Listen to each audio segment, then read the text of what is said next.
اب حضرت عثمان غنی رضی اللہ تعالیٰ عنہ کا دور آیا، ظاہر بات ہے 3 ہی اسٹیپ کا تھا، تو وہ کوئی اسٹیپ تو کوئی باقی رہا نہیں، تو حضرت عثمان غنی رضی اللہ تعالیٰ عنہ نے کیا ہے نیچے زمین پر کھڑے ہو کر خطبہ دینا شروع کیا، لیکن پھر حضرت عثمان غنی رضی اللہ تعالیٰ عنہ نے حضور اقدس صلی اللہ علیہ وسلم جہاں کھڑے ہو کر خطبہ دیا کرتے تھے وہیں جا کر خطبہ دینا شروع کیا۔ میں کہا کرتا ہوں کہ حضرت عثمان غنی رضی اللہ تعالیٰ عنہ نے ہم لوگوں کے لیے بہت بڑا احسان کیا کہ ادب کے مارے زمین پر نہیں کھڑے رہے، اس لیے کہ اگر وہ کھڑے رہتے پھر اس کے بعد حضرت علی کا دور آتا تو ایک سٹیپ نیچے وہ جاتے، پھر علی کے بعد دوسرا دور آتا ایک سٹیپ اور جاتے، تو آج کل ہم لوگوں کے لیے تو خطبہ دینا جو ہوتا تھا وہ سیلر میں جا کر یا کنویں میں جا کر ہوتا اور وہیں سے خطبہ دینا پڑتا۔ حضرت عثمان غنی رضی اللہ تعالیٰ عنہ نے جو کیا ہے پھر کھڑے اوپر حضور صلی اللہ علیہ وسلم کی جگہ پر خطبہ دینا شروع کیا، یہ ہمارے لیے بہت ہی زیادہ اچھا کیا گیا۔ خیر بہرحال یہ حضور اقدس صلی اللہ علیہ وسلم کا ممبر بنا تھا، وہ سن ہجری 6 میں بنا، اور اس واقعہ بھی تھا کہ جب وہ پہلی مرتبہ مسجد میں رکھا گیا اور حضور اقدس صلی اللہ علیہ وسلم نے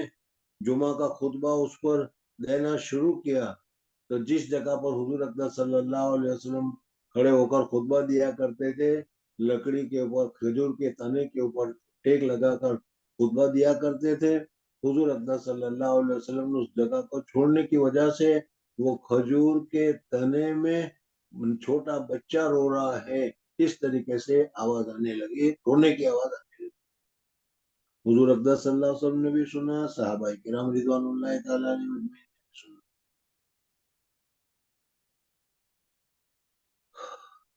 درمیان میں یہ بتاتا چاہوں، یاد رکھو کہ لکڑیوں کو، درختوں کو، جس کو ہم سمجھتے ہیں اس کو کوئی احساس نہیں، اللہ تبارک و تعالی نے ان کو بھی احساس دیا ہے۔ اس لکڑی کو، اس کھجور کے تنے کو حضور اقدس صلی اللہ علیہ وسلم کے ساتھ اتنی عشق اور اتنی محبت ہے کہ حضور اقدس صلی اللہ علیہ وسلم نے ٹیک لگانا چھوڑ دیا تو وہ چھوٹے بچے کی طرح جیسے اس کے ہاتھ سے کھلونا لے لیا جاتا ہے اور وہ دارے مار کر روتا ہے اس طریقے سے رونا شروع کر دیا۔ یہ حضور اقدس صلی اللہ علیہ وسلم کا کمال اور حضور اقدس صلی اللہ علیہ وسلم کے ساتھ عشق اور محبت کا تعلق ہے۔ جب درخت یا کیا ہے لکڑیاں وغیرہ بھی، کنکریاں وغیرہ بھی، بہت ساری چیزیں وہ جب حضور صلی اللہ علیہ وسلم کے ساتھ اتنا زیادہ عشق اور محبت کا تعلق رکھتی ہیں تو پھر ہم لوگ کو حضور اقدس صلی اللہ علیہ وسلم کے ساتھ کتنا تعلق اور کتنی محبت ہونی چاہیے اور ہماری حضور صلی اللہ علیہ وسلم سے کتنی تعلق اور کتنی محبت ہے وہ ہر ایک آدمی جانتا ہے۔ بہرحال حضور اقدس صلی اللہ علیہ وسلم خطبہ دیتے دیتے اترے اور اترنے کے بعد حضور اقدس صلی اللہ علیہ وسلم نے اس کو تسکین اور کیا ہے تھپتھپایا، تھپتھپانے کے بعد حضور اقدس صلی اللہ علیہ وسلم نے کیا ہے اس کو وہاں سے اٹھا کر کیا زمین میں اس کو دفن کر دیا گیا۔ اس کی تفصیل آگے آئے گی۔ اس وقت یہاں پر مجھے یہ بتانا تھا کہ حضور اقدس صلی اللہ علیہ وسلم کو جو محراب ممبر بنا دیا گیا تھا وہ ممبر 3 درجے کا تھا، 3 سیڑھیوں والا تھا اور وہ سن ہجری 6 میں بنا دیا گیا تھا۔ جب وہ بن گیا تو حضور اقدس صلی اللہ علیہ وسلم اب خطبہ وغیرہ جو ہے وہ اسی ممبر پر کھڑے ہو کر دیا کرتے تھے۔ ایک تیسری بات بھی یاد رکھ لینا کہ حضور اقدس صلی اللہ علیہ وسلم کے زمانے کا جو ممبر تھا وہ تو اب ہے نہیں۔ مدینہ منورہ میں جس جگہ پر حضور اقدس صلی اللہ علیہ وسلم کا، حضور اقدس صلی اللہ علیہ وسلم کے زمانے میں ممبر رکھا گیا تھا، آج بھی اسی جگہ پر مسجد نبوی میں ممبر رکھا گیا ہے۔ سمجھ میں آ گیا؟ بہرحال حضور اقدس صلی اللہ علیہ وسلم حضرت عمر فاروق رضی اللہ عنہ اس ممبر پر کھڑے ہو کر تقریر کر رہے تھے اور بتا رہے تھے. میں نے ابھی بتایا تھا کہ یہ حدیث غریب ہے. ظاہر بات ہے کہ حضور اقدس صلی اللہ علیہ وسلم نے اس حدیث کو جب بیان فرمایا تو ممبر پر کھڑے ہو کر بیان فرمایا. حضرت ابوبکر حضرت عمر فاروق رضی اللہ تعالیٰ عنہ نے اس حدیث کو پڑھا تو اس وقت انہوں نے بھی ممبر پر پڑھا. اور ظاہر بات ہے کہ ممبر پر کھڑے ہو کر اسی وقت پڑھا جاتا ہے جب مسجد میں مصلی بیٹھے ہوئے ہو یا مسجد میں مصلی سے بھری ہوئی ہو. تو حضور اقدس صلی اللہ علیہ وسلم نے اس حدیث کو پڑھا تو عام لوگوں نے سنا. حضرت عمر فاروق رضی اللہ تعالیٰ عنہ نے بھی ممبر پر پڑھا تو تمام لوگوں نے سنا. لیکن اس کی روایت کرنے والے حضرت عمر رضی اللہ تعالیٰ عنہ کے علاوہ دوسرا کوئی صحابی نہیں. حضرت عمر فاروق رضی اللہ تعالیٰ عنہ سے روایت کرنے والے وہ بھی کیا ہے علقمہ ابن وقاص رضی اللہ تعالیٰ عنہ جو ہے وہ اکیلے، حالانکہ صحابہ نے کثرت کے ساتھ سنا تھا. علقمہ کے جو شاگرد ہیں محمد ابن ابراہیم تیمی وہ بھی کیا ہے متفرد اکیلے روایت کرتے ہیں. بہرحال اس وجہ سے اس حدیث کو غریب قرار دیا گیا ہے. بہرحال غریب ہونے کی وجہ سے صحت میں کوئی کمی نہیں آتی اور اس مسئلے سے اور حدیث سے مسائل کا استعمال کرنا جائز اور درست ہے. اب یہاں پر دوسرا سوال یہ پیدا ہوتا ہے کہ امام بخاری رحمۃ اللہ تعالی علیہ نے باب کیف کان بدل وہی ذکر کر رہے تھے. اس وہی کو ذکر کرتے کرتے اس کو کہاں پر ذکر کر دیا، اس حدیث کو کیوں ذکر کیا؟ تو ایک جواب اس کا یہ ہے کہ حضور اقدس صلی اللہ علیہ وسلم نے اس حدیث کو ممبر پر پڑھا تھا یا نہ خطبہ دیا تھا. حضرت عمر فاروق رضی اللہ تعالیٰ نے اس حضور اقدس صلی اللہ علیہ وسلم کے ممبر پر خطبہ دیا تھا. تو گویا کہ امام بخاری رحمۃ اللہ تعالیٰ علیہ نے بھی اپنے کتاب کا خطبے کی جگہ پر امام بخاری رحمۃ اللہ تعالیٰ علیہ نے اس کو یہاں پر ذکر کیا. لہذا وہ اشکال ختم ہی ہو گیا کہ امام بخاری رحمۃ اللہ تعالیٰ علیہ نے خطبہ وغیرہ ذکر نہیں کیا، مسئلے بتانے شروع کر دیے، وہ باتیں ختم ہو گئی. امام بخاری رحمۃ اللہ تعالیٰ علیہ فرماتے ہیں کہ حضرت عمر فاروق نے خطبہ دیا، حضور صلی اللہ علیہ وسلم نے خطبہ دیا، اور وہی خطبہ میں تمہارے سامنے یہ نقل کر رہا ہوں. تو گویا کہ میری کتاب کا بھی یہ خطبہ ہے. تو خطبے کے طور پر انہوں نے ذکر. لیکن بہت سارے جوابات بھی ہیں، لیکن اس جوابات پر بھی سوال اٹھتے ہیں. اگر امام بخاری رحمۃ اللہ تعالی علیہ نے اس کو خطبے کے طور پر ذکر کیا تو بابن کیف کان بدل وحی کے تحت میں کیوں ذکر کیا، خطبے کی جگہ پر ذکر کیا ہوتا؟ سمجھ میں آیا نہیں؟ اس وجہ سے بعض ہمارے اکابرین اس کی یہ توجہ فرما رہے ہیں کہ امام بخاری رحمۃ اللہ تعالی علیہ نے یہاں پر جو انما الاعمال بالنیات کو ذکر کیا وہ اس وجہ سے کہ امام بخاری رحمۃ اللہ تعالی علیہ سب سے پہلے کتاب کے شروع ہونے سے پہلے ہی دن پہلے ہی سبق میں یہ بتانا چاہتے ہیں کہ میری کتاب کے پڑھنے والوں، یہ میری کتاب کے پڑھانے والوں، تم اپنی نیت کو تصحیح کر لو، نیت کو صحیح کر لو، نیت کو درست کر لو، تاکہ نیت کے درست کرنے کے بعد اس کے اوپر جو ثمرات مرتب ہو وہ اعلیٰ ہو. میری نیت کا درست ہے، اس وجہ سے امام بخاری رحمۃ اللہ تعالی علیہ نے انما الاعمال بالنیات کے ذریعے سے کیا ہم لوگوں کو تصحیح نیت کا پاٹھ پڑھایا، سبق دیا، اور یہ بتایا کہ اپنی نیتوں کو درست کر لینا چاہیے.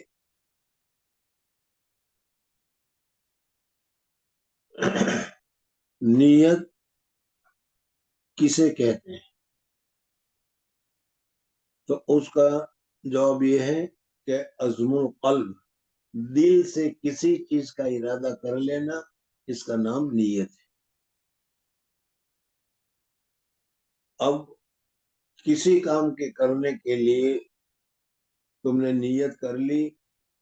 اب وہ تمہاری نیت جیسی ہوگی ویسا نتیجہ ملے گا. اگر تمہاری نیت خیر کی ہے، نیکی کی ہے تو ثواب ملے گا. حتیٰ کہ حضرت شیخ نور اللہ مرقدو فرماتے تھے کہ بعض مرتبہ اگر تمہاری نیت درست ہے تو گناہ کے کام میں بھی ثواب مل جاتا ہے. بہرحال اگر نیت تمہاری خراب ہے تو اچھے سے اچھا کام بھی خراب ہو جاتا ہے. نماز پڑھ رہے ہو لیکن تم نیت کر رہے ہو محترم صاحب کو راضی کرنے کی، محترم صاحب کو دکھانے کی کہ محترم صاحب کو معلوم ہو کہ یہ نمازی ہے، سمجھ میں آئے نہیں؟ تو نیت تم نے کی لیکن کیا ہے، غیر اللہ کو راضی کرنے کی نیت کی. اس وجہ سے نماز جیسی عبادت کا بھی اب اللہ تبارک و تعالیٰ کے یہاں اس کا کوئی درجہ نہیں. اس وجہ سے امام بخاری رحمۃ اللہ علیہ فرما رہے ہیں کہ دیکھو تم بخاری شریف پڑھ رہے ہو، اپنی نیت کو درست کر لو. اگر نیت تمہاری درست ہوگی تو صحیح ہوگی، ثواب ملے گا، فائدہ ہوگا. اور اگر تمہاری نیت خراب ہے تو پھر اس صورت میں فائدہ اور ثواب نہیں ہوگا. انما الاعمال بالنیات، یہ امام بخاری رحمۃ اللہ علیہ نے ذکر کرنے کی وجہ سے یہاں پر سب سے پہلے ذکر. لیکن سوال تو ابھی پھر بھی یہی باقی رہ جاتا ہے کہ امام بخاری رحمۃ اللہ نے کئی فقانہ بدل الوحی میں ذکر کر کے انما الاعمال بالنیات کو وحی کے ساتھ کیا تعلق ہے؟ کچھ نہ کچھ تعلق ہونا چاہیے. حضرت شیخ الہند رحمۃ اللہ تعالی علیہ اور حضرت مولانا شبیر احمد عثمانی رحمۃ اللہ تعالی کی جو توقیات کی جا رہی ہیں اس کا خلاصہ یہی ہے کہ امام بخاری رحمۃ اللہ تعالی علیہ یہ بتانا چاہ رہے ہیں کہ حضور اکبر صلی اللہ علیہ وسلم جو اللہ تبارک و تعالیٰ کے رسول تھے، اللہ تبارک و تعالیٰ نے اس کو رسول بنایا. یہ مسئلہ تو تمہیں معلوم ہے کہ آدمی محنت کر کے کتب بن سکتا ہے، آدمی محنت کر کے ولی اللہ بن سکتا ہے، لیکن آدمی محنت کر کے نبی اور رسول نہیں بن سکتا. نبی اور رسول اللہ جل جلالہ والوں کی طرف سے ایک عہدہ ہے جو دیا جاتا ہے، وہی نبی اور رسول بن سکتا ہے. تو یہ حضرات فرماتے ہیں کہ اللہ جل جلالہ والوں نے حضور اکبر صلی اللہ علیہ وسلم کو رسول بنایا. وہ رسول بنایا اس وجہ سے کہ حضور اکبر صلی اللہ علیہ وسلم کے قلب مبارک میں مکمل اخلاص تھا. جو کام کرتے تھے خالص اللہ کو راضی کرنے کے لیے کرتے تھے، مخلص کامل تھے، اور مخلص کامل کی وجہ سے وہی ان کے اوپر نازل ہوئی. اس وجہ سے گویا کہ بابن کیف کان بدل الوحی میں انما الاعمال بالنیات کے ذریعے سے یہ بات ثابت ہوگی.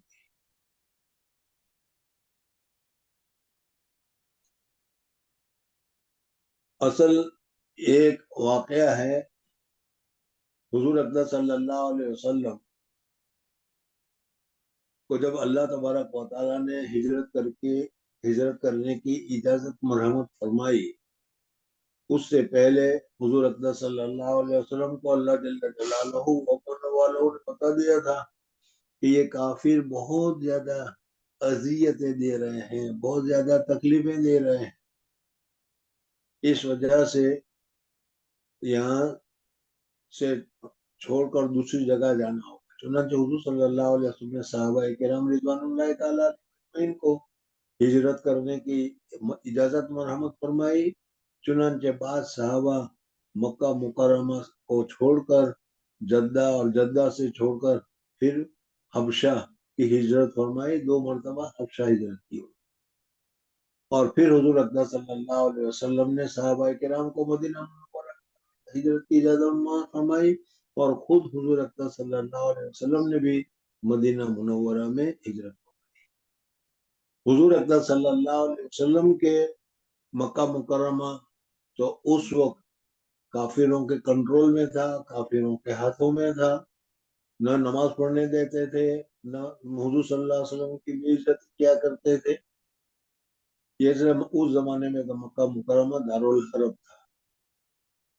صحابہ کرام رضوان اللہ تعالی علیہ مجمعین جب ہجرت کر کے مدینہ منورہ پہنچے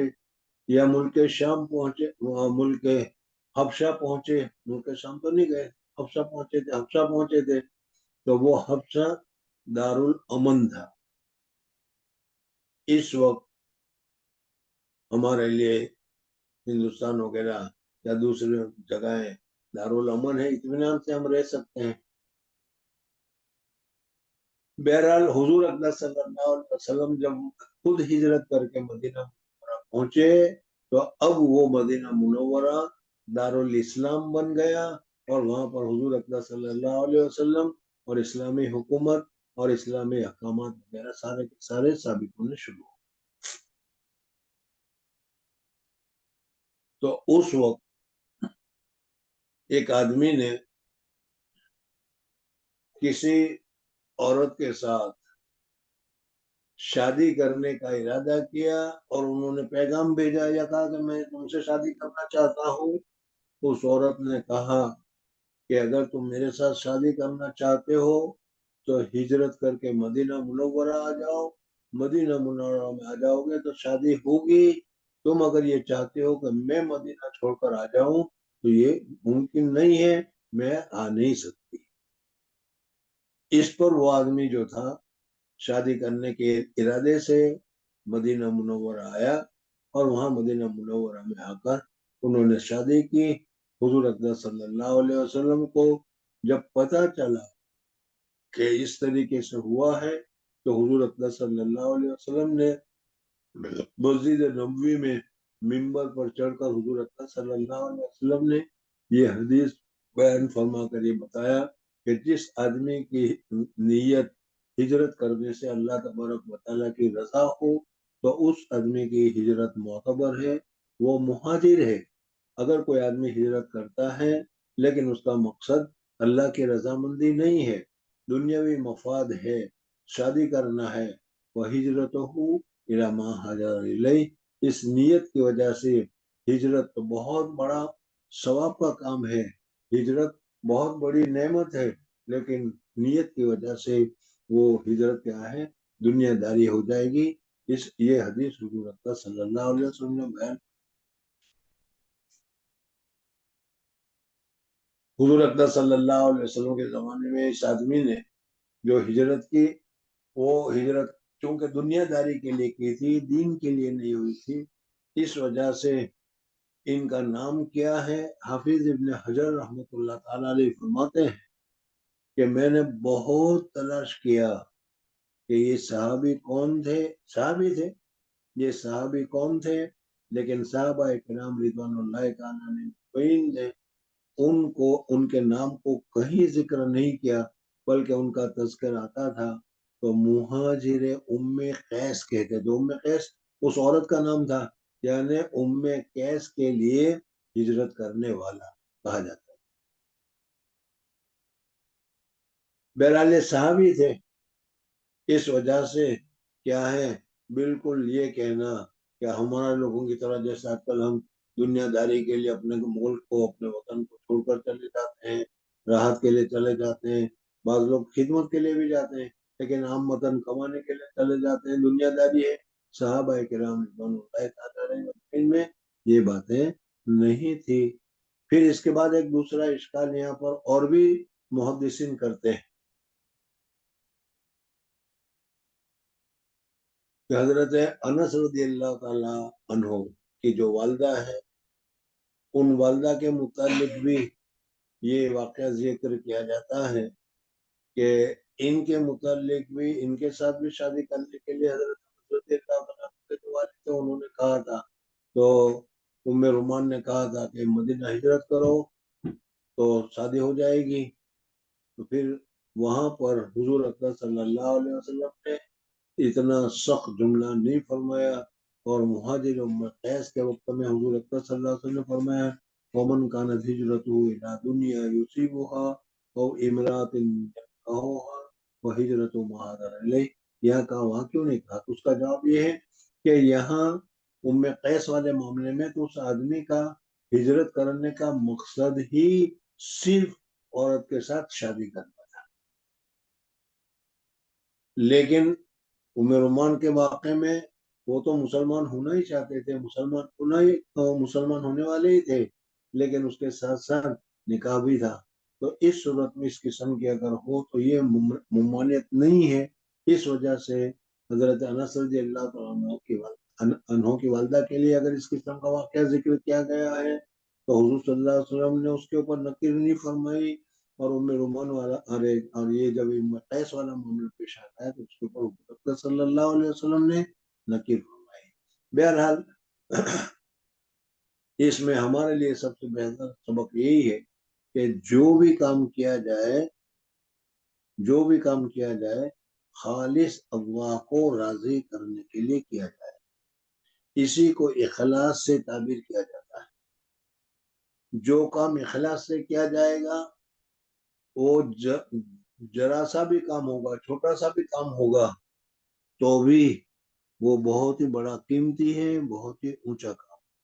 اللہ تبارک و تعالیٰ کو بہت پسند ہے۔ اور اگر اخلاص نہیں ہے تو بڑے سے بڑا کام بھی اللہ تبارک و تعالیٰ کے یہاں مردود ہے، پسندیدہ نہیں۔ ان قریب اسی کتاب میں واقع آئے گا کہ اللہ جل جلالہ اور حدیث پاک میں فرمایا گیا ہے کہ اللہ جل جلالہ و امن والوں نے 4 قسم کے آدمیوں کے متعلق حکم فرمائے گا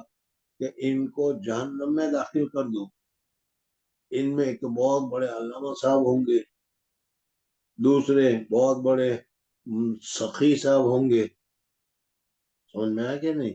اور تیسرا جو بہت بڑا مجاہد ہوگا جس نے جہاد میں اپنی جان تک کو قربان کر لیا ہوگا۔ پوچھا جائے گا کہ ہم نے تو بہت ہی عبادت کی، پڑھنے پڑھانے کا کام ایسا کیا کہ ہر وقت سبق پڑھاتے رہے، نہ دوپہر دیکھا، نہ شام دیکھا، نہ رات دیکھا، نہ عشاء دیکھی، نہ مغرب دیکھی، جب بھی کوئی آ گیا فوراً پڑھا لیا ہم نے، ہر آن اور ہر لمحے پڑھانے کا کام کر رہے تھے۔ اسی طریقے سے سخی آدمی کہے گا جب بھی کوئی چندہ لینے کے لیے آیا ہم نے یہ نہیں پوچھا کہ کون ہے، کہاں سے ہے، کیا ہے، کیسا ہے، اللہ کے نام پر چندہ دے دو تو ہم نے چندہ دے دیا۔ پھر ہمارے ساتھ یہ معاملات اللہ تعالیٰ فرماتے ہیں کہ تم نے کیا وقد قیل، حدیث پاس کے الفاظ آتے ہیں کہ جس مقصد کے لیے تم نے کیا تھا دنیا میں وہ مقصد حاصل ہو گیا، تم نے پڑھنے پڑھانے کا معاملہ کیا، لیکن اس وجہ سے کہا کہ دنیا میں سب سے بڑے علامہ، سب سے بڑے مولانا، سب سے بڑے شیخ، سب سے بڑے اونچے درجے کے تم سمجھے جاؤ، اس وجہ سے تم نے کیا تھا، اور دنیا میں تم کو بڑا سمجھا گیا، اس وجہ سے تمہارا کام کا بدلہ تم کو دنیا میں مل گیا، ہمارے لیے تو کیا ہی نہیں تھا، اس وجہ سے اخلاص کے نہ ہونے کی وجہ سے اب تم سیدھے جہنم میں چلے جاؤ۔ شہید کے لیے بھی کہا جائے گا تم نے اپنی جان قربان کی، تم نے جان قربان کی، لیکن لوگوں میں شہید مشہور ہونے کے لیے کیا تھا، وقد قیل، سمجھ میں آ گیا۔ یہ بہت ہی زیادہ ہم لوگوں کے لیے عبرت کی جگہ ہے کہ ہم لوگ جو کام کرتے ہیں وہ دکھلاوے کے لیے کرتے ہیں، شہرت کے لیے کرتے ہیں۔ یہ کام دکھلاوے شہرت کی وجہ سے نہیں کرنا چاہیے، بلکہ خالص اللہ تبارک تعالیٰ ہی کے لیے کرنا چاہیے۔ اگر خالص اللہ ہی کی رضا کے لیے کیا جائے گا تو وہ مفید ہوگا، اور اگر اللہ کی رضا کے علاوہ دوسرا ہوگا تو اللہ تبارک و تعالیٰ کو جس طریقے سے شرک پسند نہیں، اسی طریقے سے عبادات اس قسم کے معاملات میں بھی اللہ تبارک و تعالیٰ کو شرک پسند نہیں، اور بڑے سے بڑا کام جو ہے وہ اللہ تبارک و تعالیٰ کیا کرتے ہیں، اس کو رد فرما دیتے ہیں، اس کو نکال دیتے ہیں۔ تو امام بخاری رحمۃ اللہ تعالیٰ علیہ نے خود بھی اور ہم لوگوں کو بھی بتانے کے لیے اس کو ذکر کیا۔ حضرت اقدس شیخ الحدیث صاحب نور اللہ مرکز فرماتے کہ شاہ عبدالعزیز محدث دہلوی رحمۃ اللہ تعالیٰ علیہ نے اس حدیث کو ذکر کرنے کے ساتھ یہ فرمایا کہ تصوف کا خلاصہ بھی اسی میں آ گیا، اخلاص میں آ گیا، تصحیح نیت میں آ گیا، انما الاعمال بالنیات میں آ گیا۔ آج کل ہم جو کام کرتے ہیں تو وہ ہر کام اللہ کی رضا کے لیے نہیں ہوتا، ہم ہر کام اپنے مقصد کے لیے، اپنی ضرورت کے لیے، اپنی شہرت کے لیے، اپنے آپ کو بڑا بتانے کے لیے، اپنے آپ کو بڑا سمجھنے کے لیے ہم کام کرتے ہیں،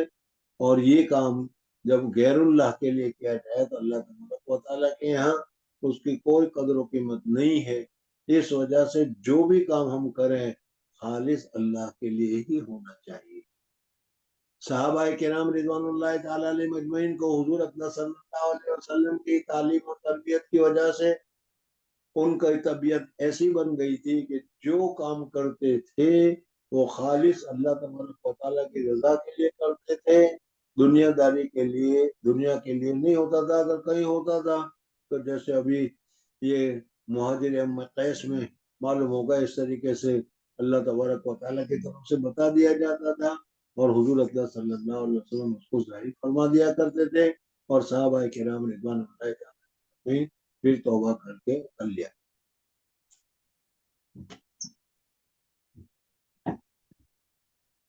اخلاص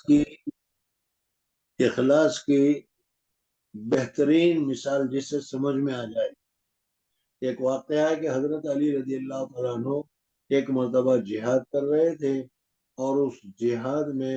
حضرت علی رضی اللہ تعالیٰ عنہ نے اس دشمن اسلام، اس کافر کے اوپر غلبہ پا لیا، اس کو گرا دیا اور اس کے چھاتی کے اوپر چڑھ کر بیٹھ گئے، اور بیٹھنے کے بعد حضرت علی رضی اللہ تعالیٰ عنہ نے تلوار کو اٹھائی تھی اس کو قتل کرنے کے لیے، کہ اس آدمی نے جو حضرت علی رضی اللہ عنہ کے کنٹرول میں تھا، اس نے وہیں لیٹے لیٹے حضرت علی رضی اللہ عنہ کے منہ پر تھوک دیا، تھوک۔ اگر ہمارا جیسا کوئی ہوتا تو ہمارا غصہ اور بڑھ جاتا، اور دو چار اور مار دیتے اس کو، ہمارے اوپر تھوکتا ہے کر۔ لیکن حضرت علی رضی اللہ تعالیٰ عنہ، جب اس نے حضرت علی رضی اللہ تعالیٰ عنہ کے منہ پر تھوک دیا تو حضرت علی رضی اللہ تعالیٰ عنہ اس کافر کے اوپر جو گرفت کیے ہوئے تھے، پکڑے ہوئے تھے، حضرت علی رضی اللہ تعالیٰ عنہ بالکل اس سے اٹھ گئے، اور مارنے کا ارادہ کیا تھا وہ مارنے کا ارادہ بھی چھوڑ دیا، اور اس آدمی کو چھوڑ دیا، اس آدمی کو چھوڑ دیا۔ اب وہ آدمی پوچھتا ہے کہ آپ مجھے قتل کرنا چاہیں تو قتل کر سکتے تھے، آپ نے مجھے قتل کیوں نہیں کیا؟ تو اس وقت حضرت علی رضی اللہ عنہ نے جواب دیا، اس جواب کے ذریعے سے صحابہ کرام رضوان اللہ تعالی علیہ مجمعین کو اندر کیسا اور کتنا اخلاص تھا وہ معلوم ہو جائے گا۔ حضرت علی رضی اللہ تعالیٰ عنہ نے فرمایا کہ میں تجھے قتل کرنا چاہتا تھا اس وجہ سے کہ تو اللہ تبارک و تعالیٰ کا دشمن ہے، تو اللہ تبارک و تعالیٰ کے ساتھ شرک کرتا ہے، اللہ تعالیٰ ساری نعمتیں دیتا ہے، اور مورتی تجھے کچھ بھی نہیں دیتی، وہ نہ سنتی ہے نہ سمجھتی ہے، لیکن تم ان کی عبادت کرتے ہو اور صحیح راستے پر نہیں آ رہے ہو، اس وجہ سے میں تجھے قتل کرنے والا تھا اللہ کے لیے، اللہ کی رضا کی حاصل کرنے۔ لیکن جب تو نے مجھ پر تھوک دیا تو اس تھوکنے کی وجہ سے میں بھی بہرحال انسان ہوں، اور انسان ہونے کے ناطے مجھے بھی غصہ آ جاتا ہے، تو مجھے غصہ آ گیا۔ اس وقت میں اگر تجھے قتل کرتا تو اللہ کے واسطے قتل کرنا نہ ہوتا، اپنے غصے کی وجہ سے، اپنے انتقام کی وجہ سے قتل کرنا ہوتا، اور یہ اخلاص کے خلاف تھا، اس وجہ سے میں نے تجھے قتل کرنا چھوڑ دیا۔ بہرحال یہ ساری چیزیں امام بخاری رحمۃ اللہ تعالی علیہ نے جو ذکر کی، اس میں شعراء یہی فرماتے ہیں کہ ہم لوگوں کے لیے تنبیہ ہے کہ اپنی نیت کو درست کر دو، اور میں ذرا تفصیلات اس میں اس طریقے سے آگے بتا رہا ہوں کہ واقعی میں ہماری نیت بہت زیادہ خراب ہوتی ہے، بہت ہی زیادہ بدنیتی ہوتی ہے، اور اس بدنیتی کو چھوڑ کر تصحیح نیت کرنا چاہیے، اور جو کام ہو وہ خالص اللہ تبارک و تعالیٰ کی رضا کے لیے کرنا چاہیے۔ اگر ہمیں یہ چیز معلوم ہو گئی یا ہمارا دل اس کے اوپر مطمئن ہو گیا کہ جو بھی کام کریں گے اللہ کو راضی کرنے کے لیے کریں گے، تو یہ اخلاص کامل ہے، یہ صحیح اخلاص ہے، اور اسی اخلاص کے اوپر اللہ تبارک و تعالیٰ